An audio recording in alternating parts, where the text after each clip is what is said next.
एक सिरप कैसे बनी बच्चों की जान के लिए मुसीबत, यह बताने की जरूरत नहीं है, क्योंकि एक खांसी की सिरप ने पूरे प्रदेश के लिए नासूर बन गई है। तो बने रहिए हमारे साथ और देखते रहिए इससे जुड़ी बड़ी जानकारी। सिरप बना बच्चों के लिए काल,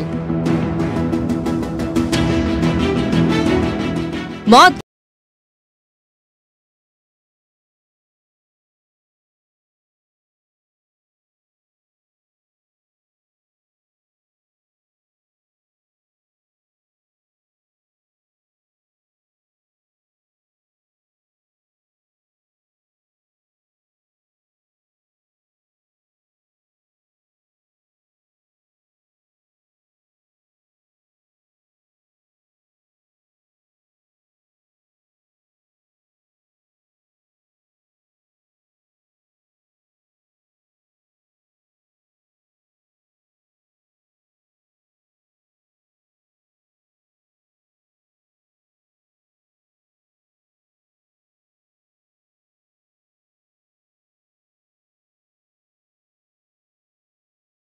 देते रहेंगे हर जानकारी।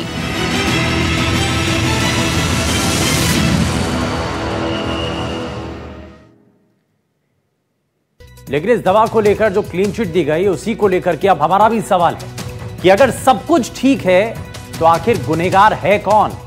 दरअसल सरकार ने इस मामले में एक्शन और जांच की बात कही है। एक्शन में मात्र ड्रग कंट्रोलर को सस्पेंड किया गया। ड्रग कंट्रोलर राजाराम शर्मा की ओर से नकली दवाओं के आंकड़ों में हेरफेर के कारनामों को भी उजागर हुआ है। विधानसभा में सवालों के एक जवाब में ड्रग कंट्रोलर ने नकली दवाओं की परिभाषा ही बदल दी और कई फार्मा कंपनियों को बचाने की कोशिश हुई थी। स्वास्थ्य मंत्री का लीपापोती वाला जवाब। सरकार की इसके अंदर कोई भी ना तो लापरवाही हुई है, ना इसके अंदर कोई दवाई के अंदर कोई आपका एडल्ट्रेशन या कोई ऐसा हुआ है। मंत्री जी बोले डॉक्टर नहीं जिम्मेदार। इसके अंदर कोई ऐसी पदार्थ नहीं पाई गई जो जानलेवा हो। मौत की जिम्मेदारी माता पिता पर फोड़ी। हमें कोई खांसी की दवाई प्रिस्क्राइब करी जाती है, वही दवाई 2 साल के बच्चे को उसको खांसी को अगर हम जाके दे देते उसका तो ऑब्वियसली हानिकारक इफेक्ट होगा। जब डॉक्टर नहीं जिम्मेदार तो ड्रग कंट्रोलर को क्यों सस्पेंड किया? जब फार्मा कंपनी नहीं जिम्मेदार तब कफ सिरप की बिक्री पर क्यों रोक? चिकित्सकों की नहीं कोई लापरवाही तो सीकर में डॉक्टर और फार्मासिस्ट क्यों निलंबित? ये कुछ वो कड़वे सवाल है जो आज उठ रहे हैं। सरकार ने जिस ड्रग कंट्रोलर राजाराम को सस्पेंड किया है, उसी ड्रग कंट्रोलर राजाराम शर्मा ने नकली दवाओं को लेकर विधानसभा में उठे सवालों के जवाब पर अजीबोगरीब टिप्पणी दी। ड्रग कंट्रोलर ने 19 सितंबर को बैठक बुलाई, फाइल में कई जगहों पर अपनी परिभाषा दी। परिभाषा देते हुए कई जगहों पर टिप्पणी की। कहा कि किसी दवा में कोई सॉल्ट नहीं तो नकली होता है। राजाराम ने नकली दवाओं के आगे भी टिप्पणी की। कहा कि टिप्पणी करते हुए नकली दवा की परिभाषा ही बदल दी। गलत व्याख्या से नकली दवाओं का आंकड़ा भी कम हो गया।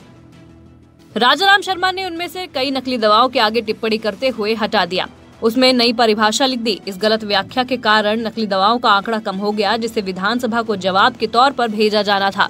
ऐसे में सवाल ये उठ रहे हैं कि क्या ऐसी टिप्पणी से नकली दवाओं की परिभाषा बदल गई है? राजाराम ने कितनी फार्मा कंपनियों को बचा लिया है?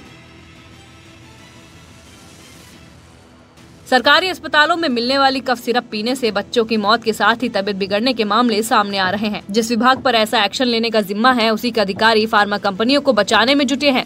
सरकार ने केसन फार्मा कंपनी पर एक्शन में खानापूर्ति कर दी है। केसन फार्मा की 19 प्रकार की दवाओं पर रोक लग गई है। केसन फार्मा के 10,119 सैंपल लिए गए। 2012 से लेकर अब तक 10,119 सैंपल लिए गए हैं। जांच में केसन फार्मा के 42 सैंपल फेल हो गए थे। डेक्स्ट्रोमेथॉर्फन युक्त दवाओं पर भी रोक लग गई। डेक्स्ट्रोमेथॉर्फन युक्त की दवा के सभी बैचों पर रोक लगा दी गई। वहीं अन्य कंपनियों की दवा पर भी रोक लगा दी गई। जानकारी के अनुसार निःशुल्क योजना में ये सिरप वितरित की जा रही थी। ड्रग कंट्रोलर राजाराम शर्मा को भी निलंबित कर दिया गया।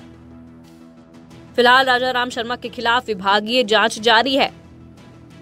वहीं ड्रग कंट्रोलर सेकंड की जिम्मेदारी भी संभाल रहे थे राजा राम। एक्शन और एडवाइजरी अब सिर्फ लीपापोती है। केंद्रीय स्वास्थ्य मंत्रालय ने कहा कि 2 साल से कम के बच्चों को सिरप बिल्कुल भी ना दे, 5 साल से कम उम्र के बच्चों को भी सिरप ना दे, डॉक्टर की सलाह के बिना बच्चों को बिल्कुल भी सिरप ना दे, एक साथ कई दवाओं का सेवन भी बिल्कुल ना करें।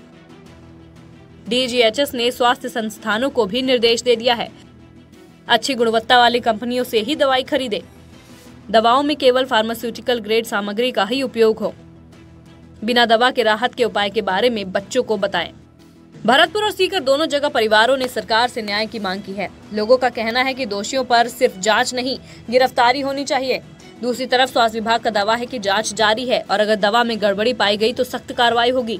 लेकिन सवाल उठता है कि क्या बच्चों की मौत के बाद ही सरकार जागेगी? क्या ये सिस्टम इतना लाचार हो चुका है कि मौतें ही अलार्म बने हैं?